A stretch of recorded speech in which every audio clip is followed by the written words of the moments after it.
Pelatihan Bantuan Hidup Dasar Puskesmas Tanjung ini narasumber, Tim EMPPTIPME Persada Nusantara.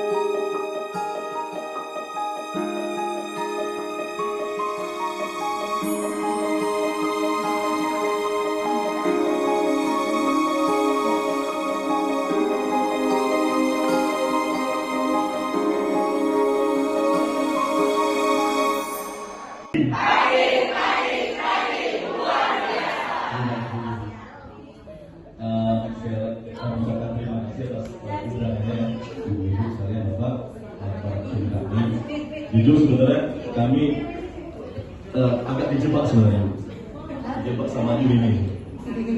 Awalnya ya, latar belakang seperti Bapak Ibu ketahui bersama-sama bahwa ini adalah referensi kita Bu dari WHO, dari Amerika Serikat 2012 atau AHA, INA dan juga Rikerdas ya, dari yang terbaru di yang sekarang ini di 2020 pada saat pasca pandemi. Next. Nah, di sini kita sama-sama ketahui bahwa bantuan hidup dasar itu adalah tindakan dasar yang pertama kali dilakukan bila menjumpai pasien dalam kondisi henti jantung ya. Seperti Bapak Ibu ketahui sekalian ya, kalau di puskesmas ini kayaknya sudah familiar, seperti udah menghadapi, udah sering untuk udah expert juga terkait dengan melayani pasien yang dalam kondisi henti jantung. Terus agak tensin, agak minder sebenarnya. Masa kami harus request para dokter. Bismillah kami coba Bapak Ibu sekalian dengan materi yang telah kami dapat. Kebetulan tim yang kami bawa di sini sudah certified. Mereka sudah pernah melakukan pelatihan basic life support juga, Bu. Terus medical first responder dari Basarnas juga AK3 Fire. Insya Allah yang disampaikan nanti juga sesuai dengan koridor.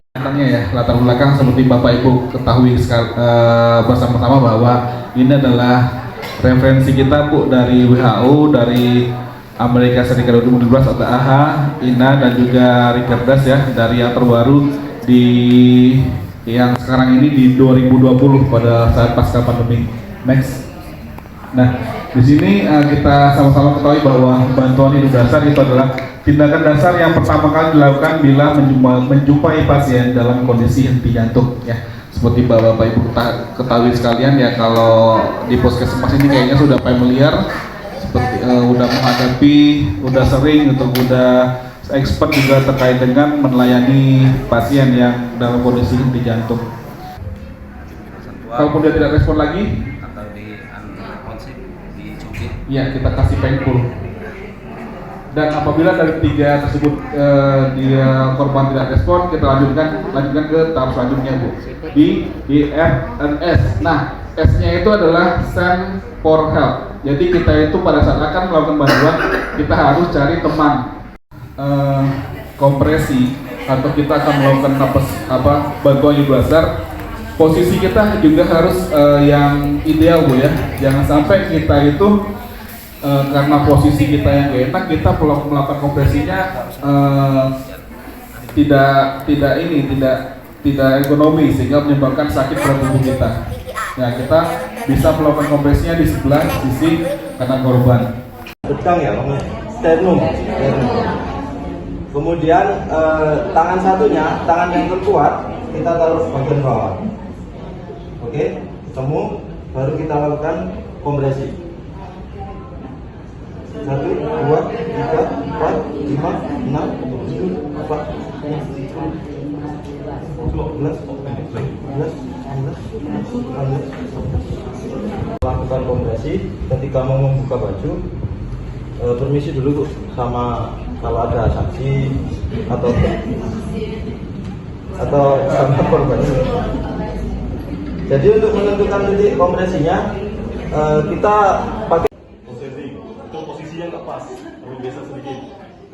Too light, berarti terlalu rendah.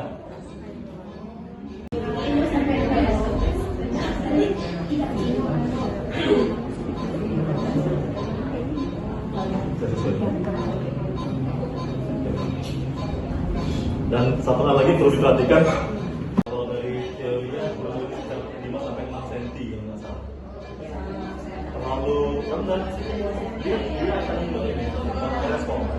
Keluar.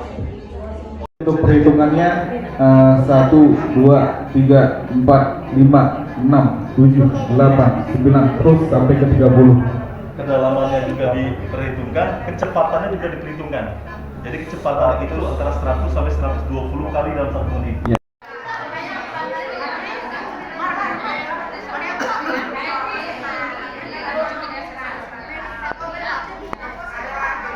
Masuklah di PC.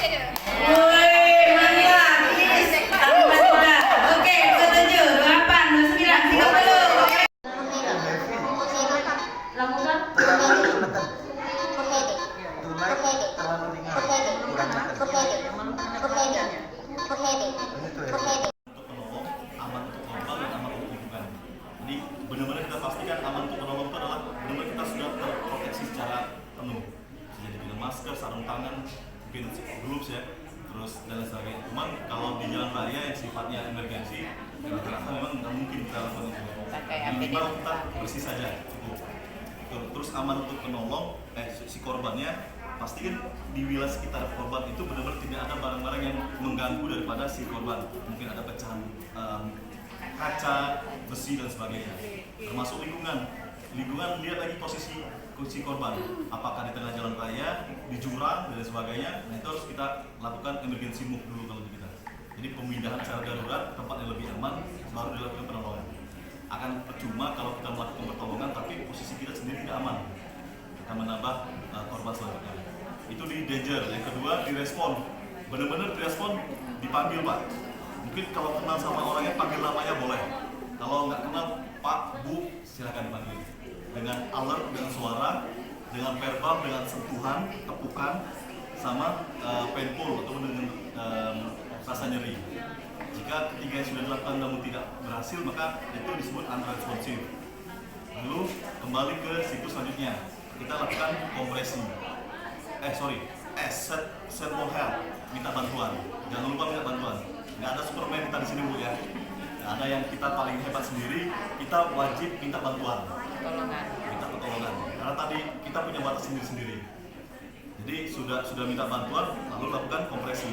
Cara menentukan titik kompresi pun sebenarnya ada beberapa cara gitu ya.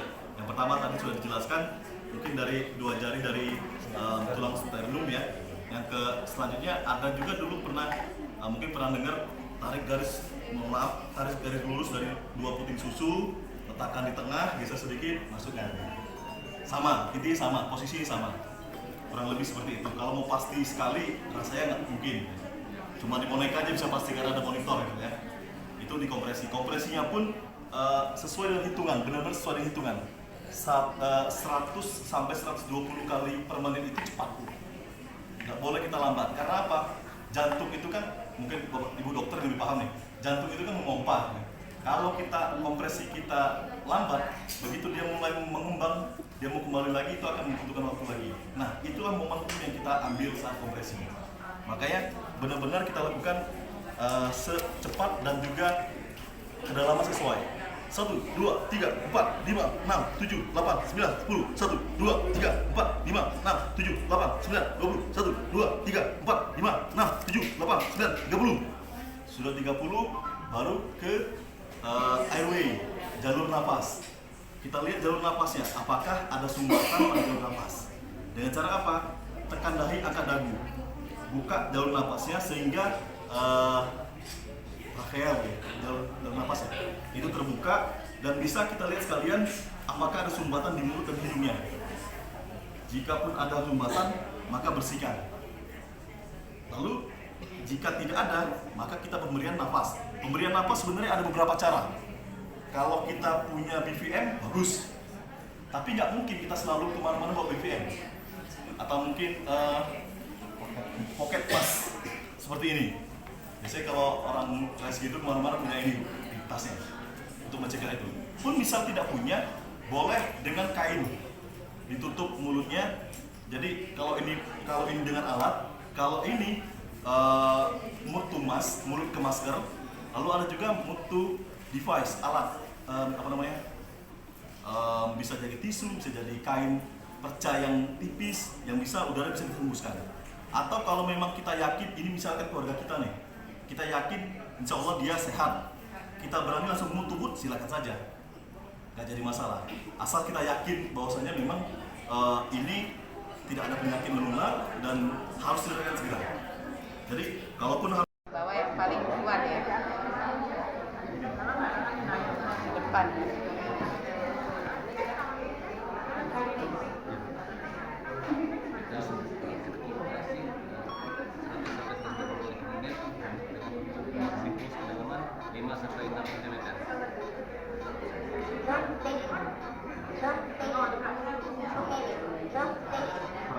Cuman yang ini dikhususkan ketika dicurigai mengalami cedera spinal ya, tulang belakang.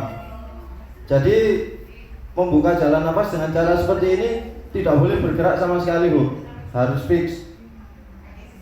Kemudian jari-jari di tulang dahi, kemudian tulang pipi dan juga di rahang. Jadi fix seperti ini terus, Bu ya. Walaupun ada cairan-cairan yang keluar, itu bisa langsung keluar sehingga tidak kembali menyumbat jalan nafas.